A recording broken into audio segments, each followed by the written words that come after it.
નમસ્કાર, ગુજરાત ફર્સ્ટમાં આપનું સ્વાગત છે અને મુદ્દાની વાત સાથે હું છું દિવ્યા। રામલલ્લાની પ્રાણ પ્રતિષ્ઠા મહોત્સવ બાદ હવે ભારતીય જનતા પાર્ટી મિશન લોકસભા 2024ના મૂળમાં આવી ગઈ છે। ત્યારે સવાલ એ પણ છે કે હવે કોંગ્રેસ કેટલી તૈયાર છે। ભારતીય જનતા પાર્ટીમાં રામોત્સવ બાદ વધુ જોમ દેખાઈ રહ્યો છે, કારણ કે આજે રાજ્યમાં તમામ 26 બેઠકો ઉપર ઉમેદવારો જાહેર થાય એ પહેલા જ મધ્યસ્થ કાર્યાલયની શરૂઆત અને ઉદ્ઘાટન કરવામાં આવ્યું અને 26માંથી 26 બેઠકો ઉપર જીતની હેટ્રિક લગાવવાનો લક્ષ્ય પણ આગળ રાખવામાં આવ્યું। બીજી બાજુ દેશમાં કોંગ્રેસના ઇન્ડી અલાયન્સમાં જ ગુજરાતી દેખાય છે અને રાજ્યમાં કોંગ્રેસ તૂટતી દેખાય છે। અખિલેશ યાદવ હોય, મમતા બેનર્જી હોય, નીતિશ કુમાર હોય, તેમના તેવર કોંગ્રેસને ભારે પડતા દેખાઈ રહ્યા છે, તો રાજ્યમાં કોંગ્રેસમાં જ નારાજગીનો દોર પણ વધી રહ્યો છે અને એક બાદ એક નેતાઓ પાર્ટી છોડી રહ્યા છે અને કોઈ છોડવાની ફિરાકમાં પણ છે। તેવામાં શું સવાલ એ પણ છે કે ફરી એકવાર કોંગ્રેસે તમામ 26 બેઠકો પર હારની હેટ્રિક પણ સહન કરવી પડશે કે કેમ, એ પણ સવાલ છે। જો કે સવાલ થોડો વહેલો પણ છે અને સવાલ એ પણ છે કે આ તૈયારીઓ કેમ દેખાતી નથી અને જો તૈયારીઓ છે તો પછી એ દેખાતી કેમ નથી। આજ મુદ્દાઓ પર પણ ચર્ચા કરવી છે, પરંતુ આ સાથે જ વાત એ પણ કરવી છે કે રામ મંદિરની પ્રાણ પ્રતિષ્ઠા બાદ ભાજપ ચૂંટણી મોડમાં છે અને જે મિશન શરૂ થયું છે તેમાં ખાસ કરીને ભાજપના રાષ્ટ્રીય અધ્યક્ષ જેપી નડ્ડાએ આજે ચૂંટણીના શંખનાદ કર્યો છે અને એ પણ ગુજરાતથી કર્યો છે। તમામ કાર્યાલયોના ઉદ્ઘાટન તેમણે કર્યા છે, ગુજરાતથી લોકસભા ચૂંટણીનો શંખનાદ ફૂંક્યો છે અને કહ્યું છે કે દેશની જનતા ફરી એકવાર ભાજપ પર વિશ્વાસ મૂકશે। આ સાથે ઉદ્ઘાટન સમારોહમાં મુખ્યમંત્રી ભૂપેન્દ્રભાઈ પટેલે પીએમ મોદી અને અમિત શાહના કાર્યોની પ્રશંસા કરી અને ગુજરાતના હરણફાળ વિકાસમાં પીએમ મોદીનો સિંહ ફાળો છે તેવું પણ ગણાવ્યું। આ સાથે જ ભાજપ પ્રદેશ પ્રમુખ સી.આર. પાટીલે ગુજરાતમાં ત્રીજી વાર 26માંથી 26 બેઠકો જીતવા માટેનું આહવાન પણ કર્યું હતું। આ તમામ નેતાઓએ શું કહ્યું હતું આજે, સૌથી પહેલા તે સાંભળીએ। अकाउंटेबिलिटी की राजनीति हो, आज क्रेडिबिलिटी की राजनीति हो, आज लीडरशिप की क्रेडिबिलिटी के प्रश्न पर लोगों ने वोट देना तय कर लिया। आज पार्टी के कार्यशैली पर और कार्य करना पर, कार्यकलाप पर वोट देना शुरू कर। अभी अभी देखिए, ये कांग्रेस के नेता, ये इंडी अलायंस, ये लोग क्या कह रहे थे? ये कह रहे थे जातीय जनगणना, जातीय जनगणना। इनको जाति से मतलब नहीं थी, जाति जनगणना पर वोट लेने की और वोट गर्म करने की राजनीति। પણ આપણને આપણા નેતૃત્વ એવું મળ્યું છે કે જ્યારે જ્યારે એમની કાર્ય પદ્ધતિ સામે આપણે જોઈએ ત્યારે આપણને એમ થાય કે ના ના, આપણે તો હજુ ઘણું બધું દોડવાનું બાકી છે। એ હંમેશા ત્યાં બેઠા બેઠા પણ એમનો સંસદ ક્ષેત્રમાં કોઈ પણ નાની પરિસ્થિતિ સર્જાઈ હોય, સારી કે ખોટી બંનેમાં એમણે એમની હાજરી બતાડી છે, આપી છે। વડાપ્રધાનશ્રીને તો આપણે કાર્ય પદ્ધતિનો સૌથી વધારે લાભ ગુજરાતને મળ્યો છે। કઈ પરિસ્થિતિ હતી, કેવી પરિસ્થિતિમાંથી આજે ગુજરાત કયા લેવલે પહોંચ્યું છે, ગુજરાત મીન્સ ગ્રોથ, એ લેવલે ક્યારે પહોંચ્યા, કેવી પરિસ્થિતિમાં હતા અને એ પરિસ્થિતિમાંથી માન્ય વડાપ્રધાનશ્રી આપણને અહીંયા સુધી લઈ આવ્યા છે। 26માંથી 26 સીટ જીતીને આપણે પણ હેટ્રિક કરવા તરફ જઈ રહ્યા છીએ, પણ 26માંથી 26 તો 2 વાર જીત્યા હોય ને ત્રીજી વાર જીતવું હોય તો એના માટે કંઈક અલગ ગુજરાત પાસેથી લોકોની, આખા દેશના કાર્યકર્તાઓની અપેક્ષા હોય છે અને એ અપેક્ષા પૂર્ણ કરવાની તાકાત ગુજરાતના સૌ આગેવાન ભાઈ બહેનોના અને કાર્યકર્તાઓમાં છે। એના જ કારણે આપણે અઘરામાં અઘરા ત્યારે ટાર્ગેટ નક્કી કરીએ છીએ, ત્યારે એ ટાર્ગેટને પહોંચી વળીને ત્યાં સુધી પહોંચવાનો સંકલ્પ લઈને તમારા બધાની મહેનત રંગ લાવે છે અને આખા ગુજરાતમાં એક વિશિષ્ટ પ્રકારનું આયોજન કરીને આપણે ટાર્ગેટ પૂરું કરી શકીએ એમ છે।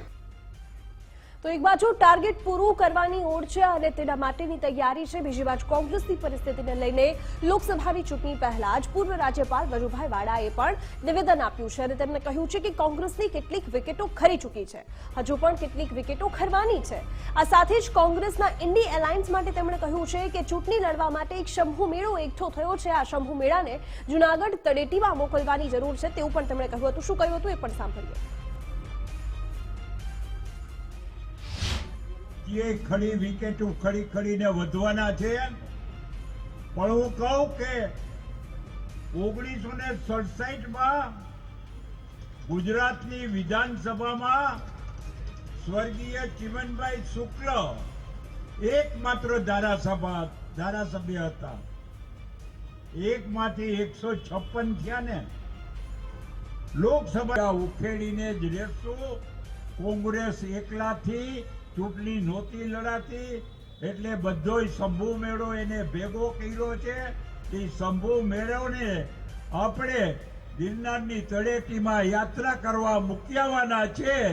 એવા દ્રઢ નિશ્ચય સાથે સૌ કામે લાગી જાઓ. ભારત માતા કી. એટલું જ નહીં, ભાજપના નેતા ભરત બોઘરાએ પણ કોંગ્રેસ પર પ્રહાર કરતા કહ્યું હતું કે કોંગ્રેસ ડૂબતી નાવ છે. હજુ કોંગ્રેસમાંથી કેટલાક લોકો ભાજપના સંપર્કમાં છે. આગામી સમયમાં વધુ ખબર પડશે. તો શક્તિસિંહ ગોહિલે પણ તેમનો વળતો જવાબ આપતા કહ્યું છે કે કોંગ્રેસમાંથી કોઈ જ નથી જઈ રહ્યું. કોંગ્રેસના મારા સનિષ્ઠ નેતાઓને બદનામ કરવામાં આવે છે. આ સાથે તેમણે કહ્યું કે ગયેલા લોકોએ મારી સાથે વાત કરીને રડ્યા પણ છે. શું કહ્યું હતું તેમણે એ પણ સાંભળ્યું. કોંગ્રેસ ડૂબતી નાવ છે. એ નાવમાંથી કૂદકા મારીને લોકો નરેન્દ્રભાઈના નવા ભારતના સ્વપ્નને સાકાર કરવા માટે, નરેન્દ્રભાઈની વિકાસ યાત્રા માટે જોડાઈ રહ્યા છે. તો એમને અમે આવકારીએ છીએ. કોંગ્રેસના કાર્યકર્તાઓ, કોંગ્રેસના તાલુકા પંચાયત, જિલ્લા પંચાયત ને ગ્રામ પંચાયત સુધીના લડેલા લોકો પણ આજે કોંગ્રેસ છોડી રહ્યા છે. હજારો કાર્યકર્તા આ કોંગ્રેસ છોડીને એ વિકાસની રાજનીતિમાં, પોઝિટિવ રાજનીતિ સાથે જોડાઈ રહ્યા છે. એનું પણ અમે સ્વાગત કરીએ. કોઈ જઈ નથી રહ્યું. કેટલીક વાતો પણ થતી હોય છે. મારા સાથે કામ કરનારા સનિષ્ઠ આગેવાનોને કોઈ ને કોઈ રીતે બિનપાયાદાર રીતે પણ ક્યાંક બદનામ કરવાનું કામ થાય છે. કોઈક ગયા છે, એમને મારા સાથે વાત પણ કરી છે, રડ્યા છે કેટલાક લોકો. એમને જોવું નથી, કોઈ તકલીફ નથી. પરંતુ લોકશાહીમાં અથવા રાજનીતિમાં કેટલાક સિદ્ધાંતોમાં જેને બિલો બેલ્ટ કહેવાય, એટલે કે એક હલકી પ્રકારના કોશિશ નહીં થવી જોઈએ. એ કોશિશો થઈને માણસને એવી મજબૂરીને લાચારીમાં સ્થિતિમાં મૂકવામાં આવે અને બીજી તરફ કોઈક લાલચ બતાવવામાં આવે છે. મોટા ભાગના મારા નેતાઓ ગયા છે. એમના કારણો, એમની મજબૂરી ઊભી કરવાનું આવું રાજકારણ પહેલા ક્યારેય નહોતું દેશમાં. તો શક્તિસિંહ ગોહિલ પ્રદેશ પ્રમુખ બન્યા કોંગ્રેસના, ત્યારબાદ જ 2 ધારાસભ્યો છોડીને ભારતીય જનતા પાર્ટીમાં જોડાઈ ચૂક્યા છે. અને એટલા જ માટે હવે તૂટતી કોંગ્રેસને બચાવવા માટે શક્તિસિંહ ગોહિલ મેદાનમાં આવ્યા છે. કારણ કે ઘણા બધા દિગ્ગજ નેતાઓ પણ નારાજ છે. આ વચ્ચે અમરીશ ડેરની નારાજગી વચ્ચે શક્તિસિંહ ગોહિલ રાજુલા પહોંચ્યા. કોંગ્રેસના કાર્યકરો સાથે તેમણે સંવાદ પણ કર્યો. એટલું જ નહીં, પ્રદેશ ભાજપ અધ્યક્ષ CR પાટીલને તેમણે એક રીતે જવાબ આપ્યો હતો. CR પાટીલ કે જેણે એક સમયે રૂમાલવાળી વાત કરી હતી અને કહ્યું હતું કે રૂમાલ રાખ્યો હતો બસમાં, પરંતુ એ ચૂકી ગયા. અને તે જ રૂમાલવાળા નિવેદન ઉપર શક્તિસિંહે જવાબ આપતા કહ્યું કે રૂમાલ જેમનો તેમ પડ્યો રહ્યો છે. શું કહ્યું એ સાંભળીએ.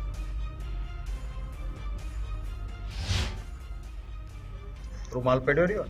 સ્વાર્થની રાજનીતિ કરવી હોત તો અમરીશભાઈ ક્યારની કરી હોત. આજે તો એમના પાસે એટલા બધા ધારાસભ્યો છે, એટલા બધા છે કે એમને જે દિવસે અમરીશભાઈ ખુદ ધારાસભ્ય હતા, લાલ જાજમ અને બધી જ લાલચ હોય તો પણ જે ન વેચાયા હોય.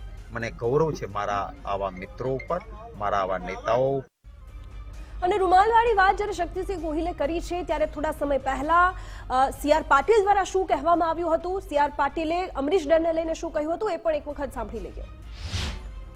જેના માટે મેં બસમાં રૂમાલ મૂકી રાખેલો હતો, પણ બસ ચૂકી ગયા વર્ષે અમરીશભાઈ ડેર,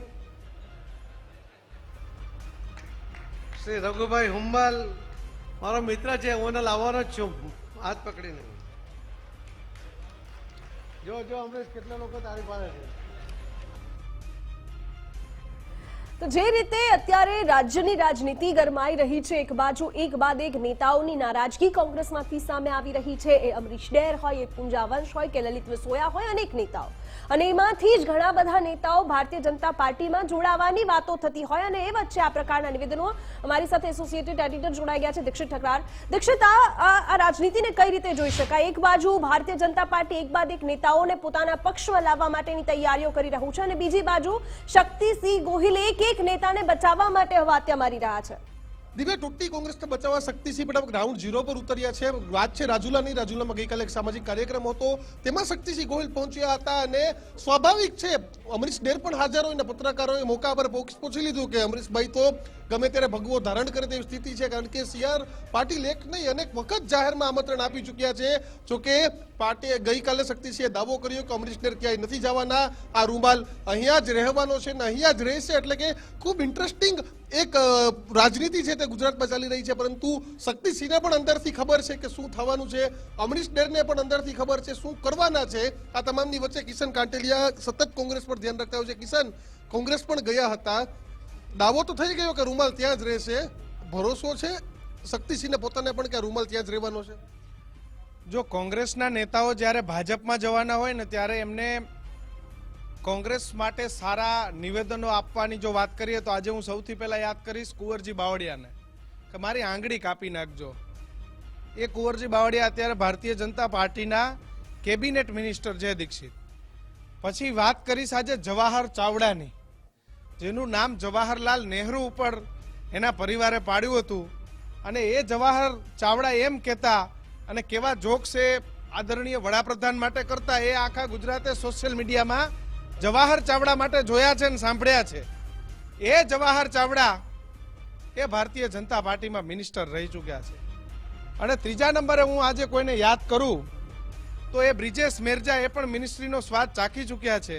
એ બ્રિજેશ મેરજા રાજકોટની સભામાં લલિત કગથરાની ફરિયાદો કરતા હતા કે લલિતભાઈ આમ છે ને લલિતભાઈ તેમ છે, હું કોંગ્રેસનો એક સનિષ્ઠ કાર્યકર્તા છું, કોંગ્રેસ સાથે રહી.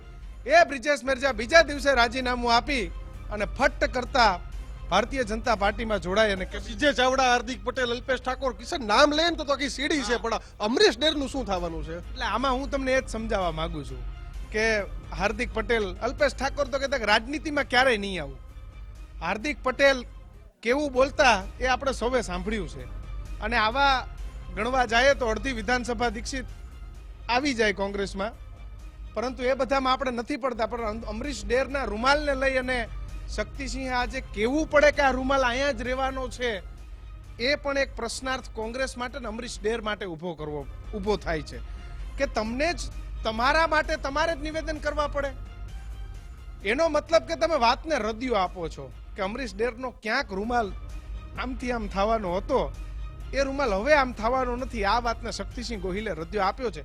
પણ દીક્ષિત એનો શું ભરોસો કે આ રૂમાલ કેટલા સમય સુધી રહેવાનો છે? દિવ્યા, તો રૂમાલ કેટલા સુધી રહેવાનો છે તે નથી ખબર. સ્ટુડિયોમાં તમારી સાથે પ્રગતિબેન પણ બેઠા છે.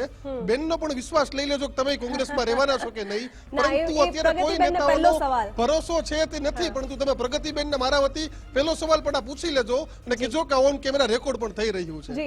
જી દીક્ષિત, આપનો આભાર અમારી સાથે જોડાવા બદલ. એટલે દર્શકોને ખબર પડી જ ગઈ છે આપણી સાથે પ્રગતિબેન તો જોડાયેલા છે, અન્ય ગેસ્ટ કયા કયા છે એમના વિશે પણ આપણે જાણકારી આપી દઈએ. આપણી સાથે અત્યારે ગેસ્ટ ઉપસ્થિત છે દિલીપસિંહ ક્ષત્રિય, વરિષ્ઠ પત્રકાર છે, પ્રગતિબેન આહિર કોંગ્રેસ પ્રવક્તા છે, યોગેન્દ્રસિંહ ગોહિલ આપણી સાથે જોડાયા છે, ભાજપના પ્રવક્તા છે, તેમની સાથે સીધી ચર્ચા કરીશું. પ્રગતિબેન, દીક્ષિતભાઈએ બહારથી જ તમને પહેલા સવાલની આ જ સવાલ પૂછવાનું કહી દીધું છે, તો મારા તરફથી પણ એક જ સવાલ છે કે આમ તો ઘણી બધી વખત તમામ નેતાઓએ કહી ચૂક્યા છે કે અમે કોંગ્રેસ સાથે છીએ અને બીજા જ દિવસે ભાજપના કમળ પર બેસી જાય છે. હવે અમરીશ ડેરને લઈને સવાલ છે, ન માત્ર અમરીશ ડેર પરંતુ ઘણા બધા નેતાઓને લઈને કેટલો વિશ્વાસ છે બધા નેતાઓ પર? પહેલી વાત તો હું એ કરીશ કે કોંગ્રેસની જ્યારે કોઈ પણ વાત આવે છે ને તો એ તરત જ મીડિયામાં આવી જતી હોય, લોકો સમક્ષ આવી જતી હોય. તમામ પક્ષની અંદર તો ઘણી બધી વાતો થતી હોય છે પણ આવતી નથી. હા, અને સ્પેશિયલી આજે આપણે જ્યારે કોંગ્રેસના નેતાઓની વાત કરી રહ્યા છે ત્યારે હું એમ કહીશ કે મને ગર્વ છે કે હું એ કોંગ્રેસ પાર્ટીમાંથી આવું છું કે જે કોંગ્રેસ પાર્ટીની અંદર આજે પણ પોતાની નારાજગી દર્શાવવાના અને પોતાનો મત રાખવાની લોકશાહી આજે પણ એ કોંગ્રેસ પાર્ટીની અંદર જીવતી છે.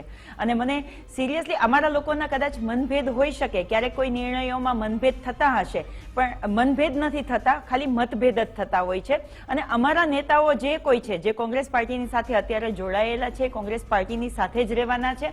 અને મારે તો એ કહેવું છે, હું આજે એ CR ભાઈનું હમણાં નિવેદન સાંભળી રહી હતી કે એ CR પાટીલે એક જાહેર સભામાં એવું કહ્યું હતું કે કોંગ્રેસમાંથી હવે એક પણ નેતા કે કાર્યકર્તાને સ્વીકારવામાં નહીં આવે અને કોઈ પણ આવશે તેમને ક્યારેય કોઈ પદ દેવામાં નહીં આવે. આખું ગુજરાત આજે જોઈ રહ્યું છે કે ભારતીય જનતા પાર્ટીમાં 85% આજે કોંગ્રેસમાં ત્યાં આજે પદ ઉપર છે, ધારાસભ્યો છે, નેતાઓ છે, મેમ્બર ઓફ પાર્લામેન્ટ છે અને ત્યાં મંત્રી બન્યા છે જઈને. એટલે ભારતીય જનતા પાર્ટી તો એમના જે બોલેલા શબ્દો છે એના ઉપર પણ નથી રહેતી અને ભારતીય જનતા પાર્ટીને 156 બેઠકો મળી છે બેન. ભારતીય છેલ્લે ફાયદો જનતા તો એમને થઈ જાય છે ને. તમે જે રીતે કહી રહ્યા છો પ્રગતિબેન કે ઘણા બધા નેતાઓ અમારા ગયા છે, મોટા મોટા હોદ્દા ઉપર છે, પરંતુ એ ભાજપમાં જઈને છે. પણ એ જ વસ્તુ જો ત્યાં હોત તો કોંગ્રેસ મજબૂત હોત, પરંતુ કેમ કોઈ નેતા ટકતા નથી? પણ હું તમને એ જ કહેવા માંગુ છું કે ભારતીય જનતા પાર્ટીને 156 બેઠક મળ્યા પછી કોંગ્રેસના 17 ધારાસભ્યો માટે શા માટે એમના નજર છે? ભારતીય જનતા સાચવી કેમ નથી શકતી પાર્ટીમાં કોંગ્રેસ? માત્ર ને 17 માત્ર પણ નથી સાચવી શકતી. ભારતીય જનતા પાર્ટીમાં જે નેતાઓ બને છે એનામાં કાર્ય કરવાની ક્ષમતા નથી. કાર્ય કરવાની ક્ષમતા તો માત્ર ને માત્ર કોંગ્રેસના કાર્યકર્તા અને નેતાઓમાં છે. તો એટલા કોંગ્રેસ માટે એને ત્યાં લઈ સાચવી જઈ કેમ અને નથી મંત્રીઓ બનાવવા પડે અને ભારતીય જનતા પાર્ટીના કાર્યકર્તાઓ નેતાઓ એમનું સ્વાગત કરવું પડે, એમના માટે ખુરશી ખાલી કરવી પડે, એમની ખુરશીઓ સાફ કરવી પડે છે. પણ અમારી કોંગ્રેસ પાર્ટીમાં જે અત્યારે ધારાસભ્યો રહ્યા છે, જે કાર્યકર્તાઓ છે, મને ગર્વ થાય છે કહેતા કે અમારા એ કાર્યકર્તા અને ધારાસભ્યો એટલા સક્ષમ છે ને એટલા મજબૂત છે કે જો કોંગ્રેસ પક્ષની સાથે 17 હોવા છતાં પણ આજે 17 માંથી 15 છે છતાં પણ આજે મજબૂતીથી ઉભા રહ્યા છે અને એ ઉભા પણ રહેશે. પ્રગતિબેન 17 હતા એને સાચવી ન શક્યા, 15 માંથી કેટલા સાચવી શકાશે? સાચવી શક્યા નહીં એ શબ્દને હું બિલકુલ બી સમર્થન ના આપી શકું બેન. કોંગ્રેસ પાર્ટી છે એ આજે પણ લોકશાહી છે. ભારતીય જનતા પાર્ટીમાં નારાજગીનો જબરજસ્ત દોર છે કે ચાલુ મુખ્યમંત્રીને બદલી દેવામાં આવે, ચાલુ મંત્રીઓને બદલી દેવામાં આવે, પણ કોઈથી એક શબ્દ બોલાતો નથી. ત્યાં લોકશાહી નથી. કોંગ્રેસ પાર્ટીમાં એ લોકશાહી છે કે બોલી શકે. પરંતુ અને તમારી આ લોકશાહી તમને જે નુકસાન લોકો કરી જાય કોંગ્રેસ છે. પક્ષને છોડી અને કદાચ ત્યાં ગયા છે તો એમની મહત્વાકાંક્ષા માટે ગયા છે. Okay. એ કોંગ્રેસ પક્ષ સાથેની ગદ્દારી કરી અને ત્યાં ગયા છે. અને જે લોકો ત્યાં ગયા છે એમને ત્યાં તમે જોજો અત્યાર સુધી જે લોકો ગયા છે કોંગ્રેસને છોડીને એ ભારતીય જનતા પાર્ટીમાં જઈ અને એમણે પદ મેળવ્યું છે. પણ એમને બોલવાનો અધિકાર ત્યાં નથી. પદ મળે છે પણ બોલવાનો અધિકાર નથી. કોંગ્રેસમાં સત્તામાં નથી પણ બોલવાનો અધિકાર છે, પોતાનો વાત રાખવાનો અધિકાર છે, પોતાના મનની વાત લોકો સમક્ષ જઈ અને કહેવાનો અધિકાર છે અને મીડિયામાં જઈ અને પોતાની વાત મૂકી શકે એટલી લોકશાહી કોંગ્રેસ પાર્ટીમાં છે, જે ભારતીય જનતા પાર્ટીમાં મુખ્યમંત્રી કે મંત્રી બન્યા પછી પણ એ હક નથી રહેતો. સત્તામાં તો ભારતીય જનતા પાર્ટી જ છે.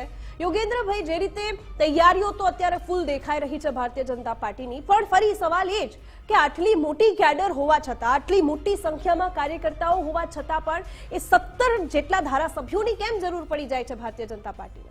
દિવ્યા, પહેલા તો હું એક મારી વાત અમારી પાર્ટીની તૈયારીની મૂકી દઉં કે આજે આદરણીય જેપી નડ્ડાજીએ ગાંધીનગર લોકસભાથી તમામ લોકસભાઓનું મધ્યસ્થ કાર્યાલયનું ઉદ્ઘાટન આજે કરી દીધું છે. 26 લોકસભાના મધ્યસ્થ કાર્યાલયો આજથી ધમધમતા થઈ ગયા છે.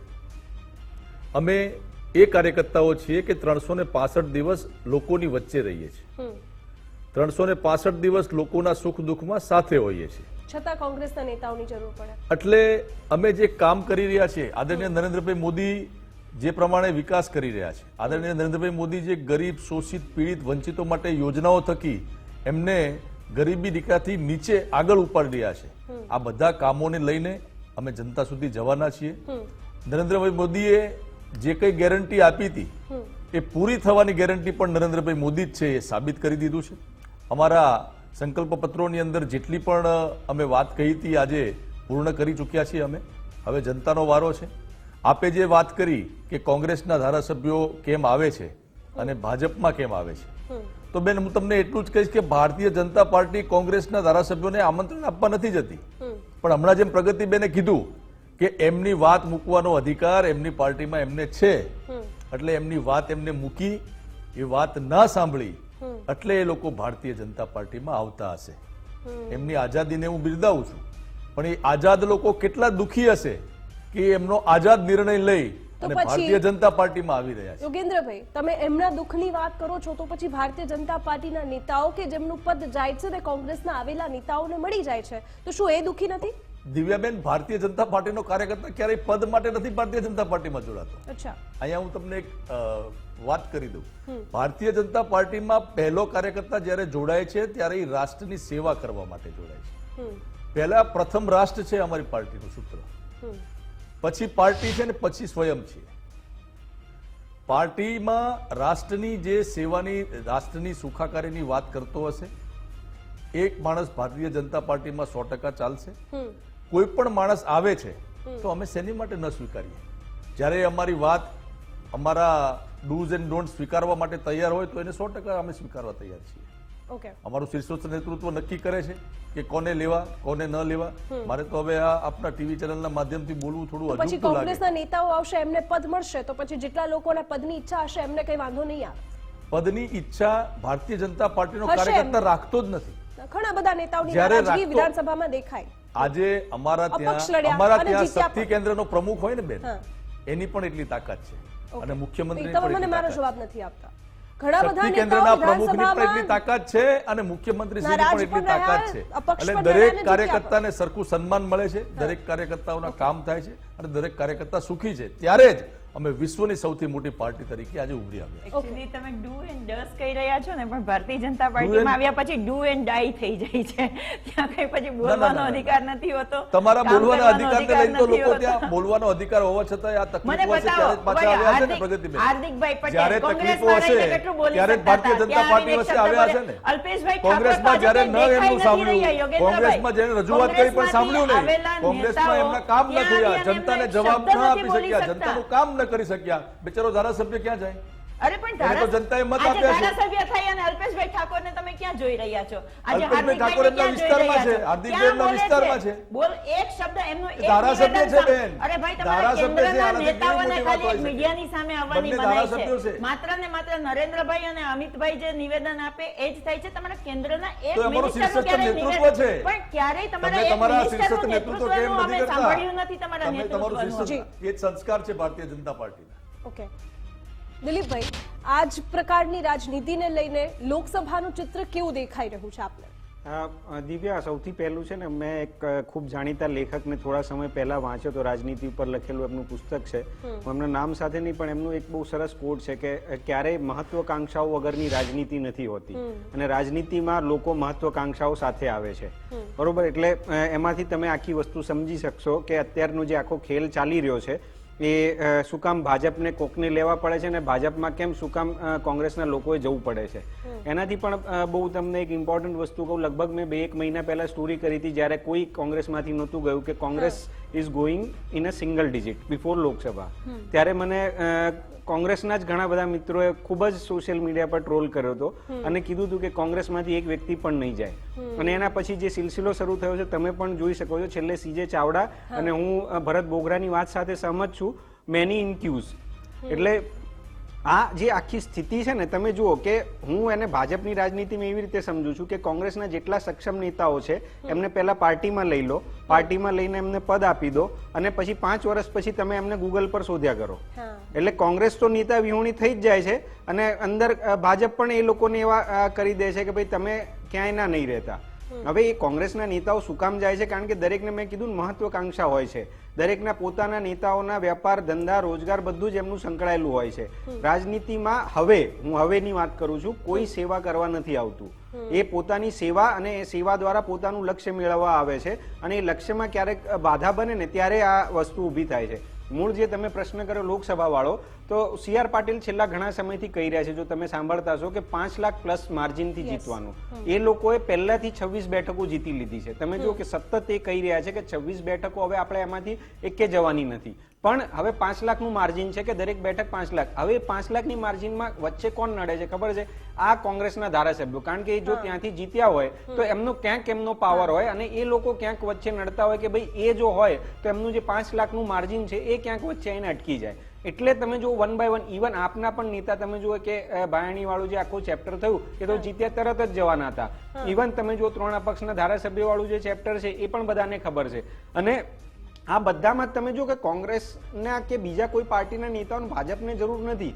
એમનો ટાર્ગેટ, કારણ કે 156 તમારે શું કામ બીજા નેતાઓને લેવાની જરૂર પડે? એમને જરૂરત જ નથી. મૂળ એમનો ટાર્ગેટ જે છે લોકસભા ને ગુજરાતમાંથી માત્ર ભાજપને ઊભું રાખવાની એમની જે એમ છે એ છે. અને એના માટે એમને કોઈ પણ નેતા જે સામે પડીને ભાજપને પડકાર આપે એને પોતાની પાર્ટીમાં લઈ લેવો, એ એમનો નિયમ સીધો રીતે મને દેખાય છે. એટલે આખી ઘટનામાં તમે જુઓ ને તો લોકસભામાં સૌથી મોટો, એટલે હું માનું છું કે 24ની લોકસભામાં ગુજરાતમાંથી જો સૌથી મોટું કોકને નુકસાન થશે ને તો એ કોંગ્રેસ પાર્ટીને હશે. કારણ કે કોંગ્રેસ પાર્ટીના નેતાઓ ભલે પ્રગતિબેન અત્યારે નહીં સ્વીકારે, પણ હું હજી ફરી મારી સ્ટોરી પર કાયમ છું કે લોકસભા પહેલા સિંગલ ડિજિટમાં કોંગ્રેસ હશે અને એ છે ને એ ક્યુમાં છે અને આ વસ્તુ છે ને સ્ટેપ બાય સ્ટેપ થશે કે રોજ એક સાથે લોકો નહીં જોડાય, એ એક સમયાંતરે, કારણ કે સતત તમારા મારા મગજમાં એવું રહ્યા કરશે કે કોંગ્રેસ તૂટી રહી છે, કોંગ્રેસ જાય છે ને કોંગ્રેસ ખતમ થઈ રહી છે. અને બીજી વસ્તુ હું એને એક પત્રકાર તરીકે એવું ઓબ્ઝર્વ કરું છું કે લોકોના મગજમાં એવું જાય છે કે આપણે વોટ આપીને કોંગ્રેસના લોકોને જીતાડીને છેલ્લે જતા તો રહે છે ભાજપમાં જ, એના કરતા ભાજપને મત આપવો સારો. એટલે એ જે આખી માનસિકતા ઇલેક્શન સમય એ આજની નથી. મેં કીધું ને કે મેં સ્ટોરી કરેલી છે કે છેલ્લા 10 વર્ષમાં કોંગ્રેસમાંથી 100 નેતાઓ ગયા છે, ધારાસભ્યોથી માંડીને એટલા લોકો. હવે એમાંથી કેટલા લોકોના નામ પણ હવે ઘણાને નહીં ખબર હોય.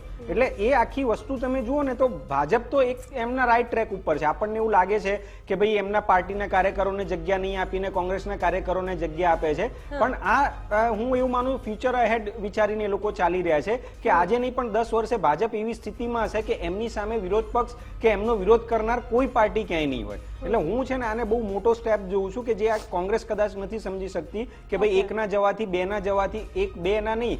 મેં કીધું ને કે એક ખૂબ મોટા સિનિયર કોંગ્રેસના નેતા છે, હાલ કોંગ્રેસમાં જ છે, એમની સાથે મારે બહુ વર્ષો પહેલા વાત થઈ હતી તો એવું કે ભાઈ અત્યારે તો અમે શું હાર્યા તાલુકા પંચાયત હાર્યા, કઈ વાંધો નહીં, પછી શું હાર્યા જિલ્લા પંચાયત, કઈ વાંધો નહીં, પછી શું હાર્યા વિધાનસભા, કઈ વાંધો નહીં, પછી શું હાર્યા લોકસભા, કઈ વાંધો નહીં. આમ કરીને તમે 0 થઈ ગયા. તમે સમજો લોકસભા જીતવા માટે તમારો બેઝ ક્યાંથી શરૂ થાય? તાલુકા પંચાયતથી શરૂ થાય. એટલે કોંગ્રેસની નાકામીમાં, કોંગ્રેસની બરબાદીમાં ક્યાંક મોટો હાથ છે ને કોંગ્રેસના જ નેતાઓનો છે. ભાજપ તો એક માત્ર નિમિત્ત છે કે એ લોકો પોતાને ત્યાં લઈ જાય છે. ઓકે, પ્રગતિબેન, જે રીતે અત્યારે આપણને દિલીપસિંહે કહ્યું કે ઇલેક્શન આવતા આવતા એક ડિજિટમાં થઈ શકે છે કોંગ્રેસ, અને સ્થિતિ ઘણી બધી જોવા મળે છે. ઘણા બધા નેતાઓના નિવેદનો, નારાજગી સતત સામે આવે છે.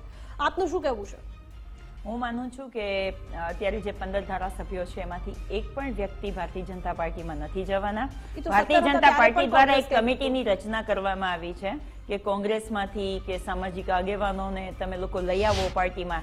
એ લોકો સતત પ્રયત્નો કરી રહ્યા છે અને એવી વાતો બહાર મીડિયા દ્વારા એક આખી કમિટી બનાવી અને મીડિયા દ્વારા કે એમને આ નિવેદનો દ્વારા લોકોના માનસને તોડવા માટે થઈ અને એક મેસેજને ફરતા કરવામાં આવે છે. પણ કોંગ્રેસના 15માંથી એકેય ધારાસભ્યશ્રીઓ જવાના નથી અને એ લોકો દ્વારા ભારતીય જનતા પાર્ટી દ્વારા લોભ, લાલચ, શામ, દામ, દંડ, ભેદ બધી જ નીતિઓ અપનાવવામાં આવે છે. પણ મને વિશ્વાસ છે કે મારી પાર્ટીના 15 ધારાસભ્યશ્રીઓ કોંગ્રેસ છોડીને એમાંથી કોઈ નથી જવાનું અને પાર્ટીના તમામ કાર્યકર્તાઓએ મજબૂતીથી નવી લોકસભાની જે ઇલેક્શન આવી રહ્યું છે એના માટે કામ કરવાનું ચાલુ કરી દીધું છે.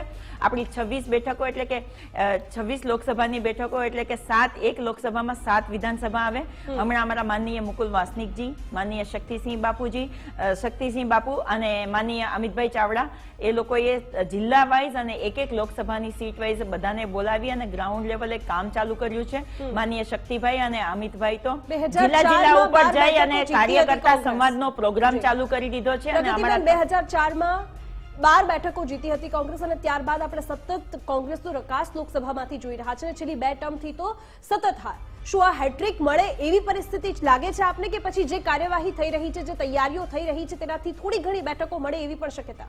આજે અમારે 52,000 બૂથ ઉપર અમે જ્યારે લાસ્ટ જે વિધાનસભાનું રિઝલ્ટ આવ્યું એના ઉપરથી અમને ખ્યાલ આવ્યો કે અમારા કયા મજબૂત બૂથ છે, કયા મજબૂત બૂથ નથી, કયા મજબૂત બૂથ અમે બનાવી શકીએ એમ છે, ક્યાં અમને વોટ શેર જાજો મળે એમ છે, એના ઉપર અમે લોકોએ કામ કરવાનું ચાલુ કર્યું છે. અમારા તમામ બૂથ ઉપરના એજન્ટો આજે અમારી પાસે છે. એટલે 2024ની લોકસભાનું ઇલેક્શન આવે છે એમાં અમે બૂથ વાઇઝ કાર્યકર્તાઓને, ત્યાં લોકલ કાર્યકર્તાઓને જિમ્મેદારી આપીને, અમારા પ્રદેશના નેતાઓને ડિસ્ટ્રિક્ટ વાઇઝની જિમ્મેદારી આપીને અમે કામ કરવાનું ચાલુ કરી દીધું છે. અને જ્યાં અમે નબળા હતા કે જ્યાં બૂથમાંથી અમને બહુ માઇનસ પોઈન્ટ મળ્યા છે એમના ઉપર પણ કામ કરવાનું ચાલુ કર્યું છે. અને લોકસભા ઇલેક્શનમાં આ વખતે જે 2 વખતથી 26માંથી 26 બેઠકો મળી રહી છે એના કરતા આ વખતે ભારતીય જનતા પાર્ટીમાં જે વાતો ભલે કરે કે અમે 5 લાખ વોટથી વધારે જીતીશું, કદાચ વાતો ગયા તો બધી વખતે થાય ગઈ છે. ટર્મમાં પણ 1 આ લાખથી વખતે વધારે વોટોથી જ દિવ્યા, ભાજપ આપણે જીત્યું હમણાં જ હતું. પ્રગતિબેન હજી વાત કરી રહ્યા છે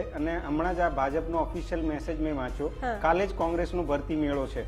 અચ્છા. એટલે તમે આમના નિવેદનને રેકોર્ડ રાખજો. કાલે કદાચ તમારે ચલાવવામાં કામ લાગશે કે કેટલા લોકો જઈ રહ્યા છે ને કેટલા લોકો છે. હું તમને સમય સાથે કહી દઉં કે કેટલા વાગે છે.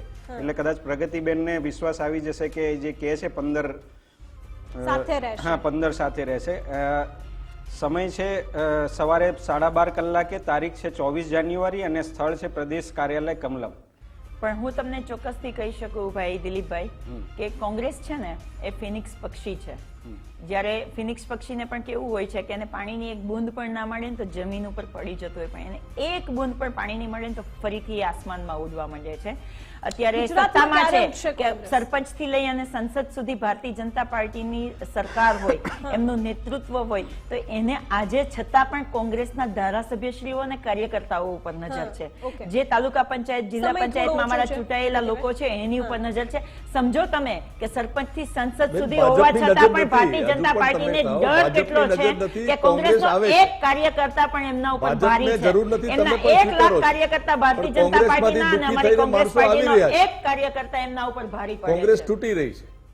કોંગ્રેસ આવું બસ આવા મેસેજ કરવાના. તમારી ભારતીય જનતા પાર્ટીમાં મેસેજ સેકન્ડ નથી કેડર કરતો બેન, ખતમ આ થઈ ગઈ reality છે. છે. આમાં જ્યારે મોદી દિલીપસિંહભાઈએ સાહેબ અને કીધું. અમિતભાઈ નહીં હોય ત્યારે દિલીપસિંહભાઈ ભારતીય જનતા official પાર્ટીનો message શું વાંચવા હાલ થશે ને reality છે. એ પણ આપણે તમને જોઈએ છીએ, ખ્યાલ બે નથી. જતા રહ્યા, કાલે બીજા કોઈ યોગેન્દ્રભાઈ, આવશે. જે દિવસે આ ભારતીય સતત જનતા પાર્ટીમાંથી પ્રક્રિયા નરેન્દ્રભાઈ મોદી કે પાર્ટીને અમિતભાઈ કોઈ જરૂર શાહનો નથી. હાથ નીકળી 156 જશે છે અમારી પાસે. ને એ દિવસે પણ ભારતીય જનતા કોંગ્રેસનો પાર્ટી કાર્યકર્તા આખી રીબાઈ છે, બેનગીને થઈ જશે ને કોંગ્રેસનો પાછી કાર્યકર્તા 70 મૂંઝાય વર્ષ સુધી નહીં થઈ છે. શકે. કોંગ્રેસનો કાર્યકર્તા સમજી ગયો છે કે જ્યારે રામ મંદિરનું આમંત્રણ મળે અરે ત્યારે મને એના ગર્વ છે. શ્રેષ્ઠ નેતૃત્વને એટલી હું બુદ્ધિ ન હકથી અને આવે વટથી કે મારે કહી રામ શકું છું કે જય મંદિરમાં જવું શ્રી પડે. રામ. બરાબર? મને આ અભિમાન છે પ્રકારનું કે એમનું હું જે એ નેતૃત્વ ઇતિહાસમાંથી છે, આવું એ છું કે જ્યાં રામ કંટાળીને આવી જન્મભૂમિની રહ્યા પૂજા થાય છે. છે. એમને ખબર છે કે આમનું કશું જ થાય એવું ઓકે. નથી. આ હવે સાવ બુદ્ધિ આમની બેડ મારી ગઈ છે. એટલે લોકો આવી રહ્યા છે પાછળ. તમે યોગેન્દ્રભાઈ, તોડજોડની મારો છેલ્લો રાજનીતિ સવાલ. કરવા મારી માંગો પાસે છો. તમે સમયનો ભાગલા અભાવ છે. પાડો ને પ્રગતિભાઈ. રાજકારણની ભાગલા પાડોની રાજ માંગો કરો છો. તો કોંગ્રેસની નીતિ અમે છે. તો લોકો અમે તો વિકાસના નામે મત માંગીએ કયા છીએ. વિકાસ? કયો વિકાસના નામે મત કયા માંગીએ છીએ. યુવાનોને તમે નોકરી આપી છે ભાઈ? હજારો યુવાનોને ભાઈ, નોકરી આપી, તમે લાખો બાજુના યુવાનોને રાજ્યમાં નોકરી 400 આપી. મારી પાસે સમયનો અભાવ છે. ગુજરાત પ્રગતિબેન